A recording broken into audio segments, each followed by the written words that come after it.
আপনার পছন্দের বা ভালোবাসার ফোনটি যদি হঠাৎ করে হারিয়ে যায়, আপনি কিভাবে থানায় গিয়ে জিডি করবেন বা কিভাবে আপনার ফোনটা পেতে পারেন।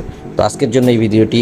এবং অনেকেই আছেন আপনার মোবাইল কিনেছেন, মোবাইলের যে বক্সটা হারিয়ে যায়, তো ওখানে যে ইনফরমেশনগুলো থাকে সেগুলো আপনারা থানায় গিয়ে জিডি করে দিতেও পারেন না। তো সেক্ষেত্রে কিন্তু আপনার ফোনটা পাওয়া খুব কষ্টসাধ্য এবং না পাওয়ার চান্স বেশি থাকে। তো আজকে দেখাবো আপনার কীভাবে আপনার মোবাইল থেকেই আপনার IMEI নাম্বারটি বের করতে পারবেন, এবং সেটি অবশ্যই খাতায় বা কোনো এক জায়গায় লিখে রাখবেন, যাতে করে ওইটা দিয়ে আপনারা থানায় জিডি করে প্রশাসনের মাধ্যমে আপনার ফোনটি আপনার হাতে যেন পেতে পারেন।